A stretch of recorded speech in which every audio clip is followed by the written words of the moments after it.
All right, now that we've read the story, we can go back to our thinking job, which was, what is the problem? Let's take, hello, there we go. Let's take a look at our story elements table. Move myself out of the way. Who were the characters in the story?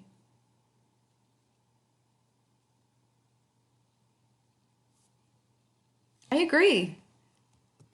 Alfred, the other animals or the other dogs, and Rex. Setting. Who remembers what setting is again? Setting tells us... Did you say where the story takes place? Air high five. Psh, nice job.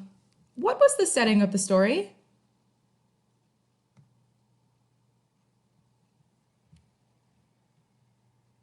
Excellent. Outdoors and at Alfred's home. Problem. This question was right in front of our brains while we were reading, so I know that you've got some awesome ideas of what the problem was in Unlovable. Remember, the problem... Wait, what's the problem again? That tells us... Oh, right, what's going wrong in the story. Okay, so right now, take a few seconds, talk to a family member near you, or you can always talk to me. Friends, remember we're practicing whispering to our turtles. When we read independently, we're practicing not being very loud so we don't disrupt other people when they read. You can use the skill even while you're at home so you don't disrupt other people around you while they're working. So you can also take this time to practice talking to your tiny little turtle that's in your hands. Remember to whisper so you don't hurt your tiny turtle's ears. What is the problem in the story?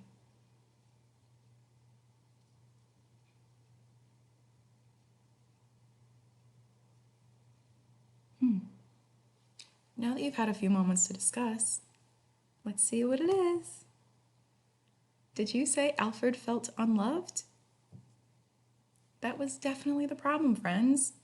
Alfred was not happy in the beginning of the story because he felt so unloved by the other animals that were being so mean to him. But, oopsies, that's supposed to be a happy face. Let me fix that.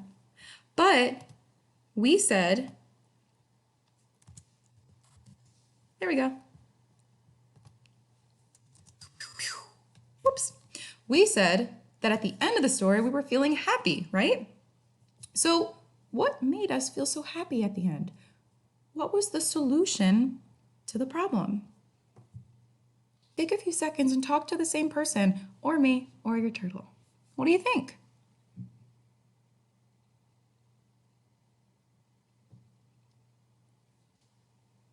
Wow, nice job actively listening to the story. Alfred makes a friend, Rex, who makes him feel loved. That's why Alfred was so happy at the end of the story, and that's why I know I was left feeling all happy with smiles on my face. All right. Whew. Your brains are working so hard today, my loves. But are you ready for the second part of the lesson? Let me see your ready face. Oh yeah, you're definitely ready.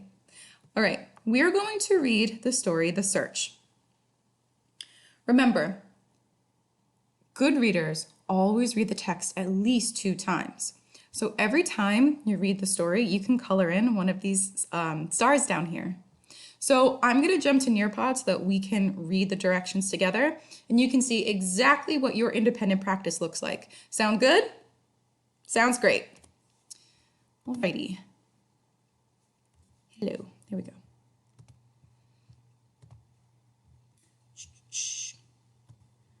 Let's do it to it, my friends.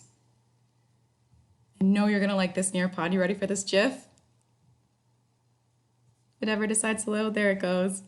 We're about to be as studious as this kitten right here, reading about very, very important things, I'm sure. Oops, let me move myself out of the way. Okay. Just reiterating the big idea so you don't forget what exactly we're working on. This is your criteria for success. You will be successful if you read the story at least 2 times. Think about the characters, setting, problem, and solution. Then you're going to go back into the text and highlight those different story elements in different colors. So let's move, here we go, to the search. Try and track with your finger as I'm reading. The search. Tim was at the park with his dog, West. They played ball and then sat on the grass to rest. Just then, West saw a chipmunk. What did he see? A chipmunk. He ran off to chase the chipmunk. No, West! Come back! Tim yelled. It was too late. West had run away. Tim looked all over the park. He was so sad. He sat down to cry. Then a little boy came up to him. He was holding West. I was playing ball with my sister. This dog wanted to play with us. I think he is yours. Thank you so much, Tim said. He gave West a big hug. West gave Tim a big wet kiss. Oh, what a good ending to our story. Oh, excuse me. Remember, friends, we can color in one of our stars because that was the first time we read it. Ooh, what color should I do? I think I'm going to do red. Is that okay? Cool.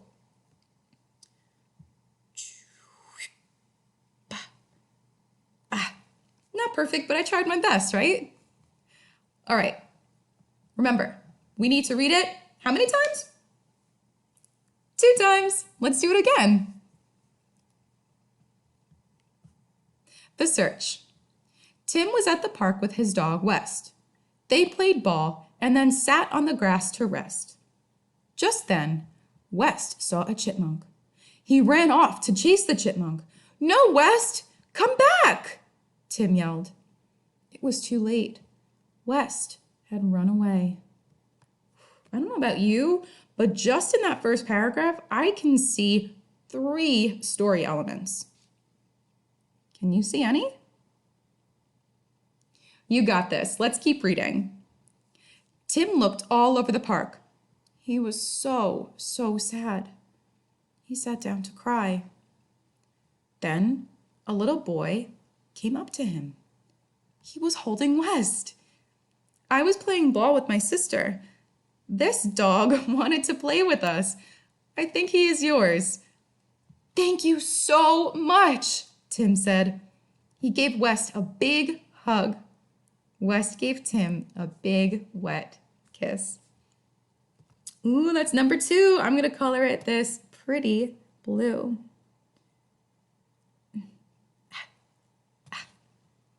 Okay.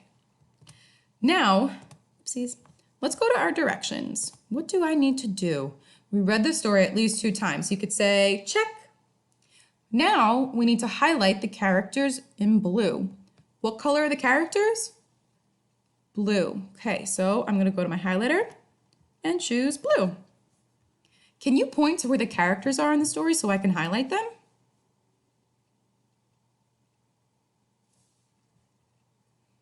Oh, I see you. If you pointed to Tim and his dog, West, kiss your brain. Nice job. Let's see what the next part is. Highlight the setting in yellow. Where does the story take place? Where does it say it in the story? If you were pointing to at the park, here or down here, you're right. I'm only going to highlight it once because that's all that I need. All right. Oopsies. Next, we're going to highlight the problem in red.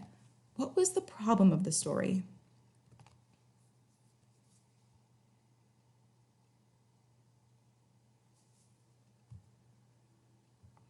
If you're pointing up here, West saw a chipmunk and he ran off to chase the chipmunk. You got it. Remember, that made Tim really sad, and he didn't want West to run away, so that was the problem. How was the problem solved? We're going to highlight the solution in green. Go back to my highlighter and choose green. Can you find where the solution in the story is?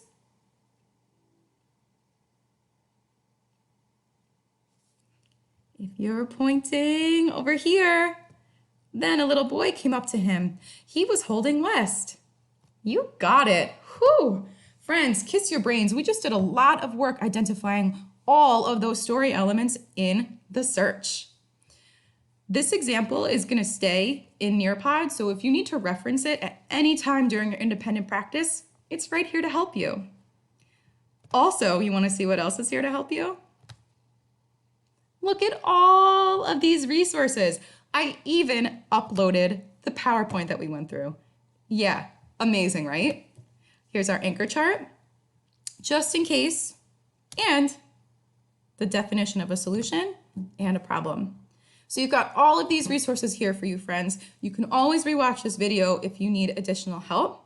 Please follow the CFS or the directions, which are up here, to help you in your independent practice. You're gonna do what we just did for the story, A Pal for Pat. Sound good? You got this? Yes, you do. Say, I got this. Awesome. Don't forget, at the end of every lesson, we stamp our brain. We have to stamp the learning. So friends, get your stamps out, stamp your brain.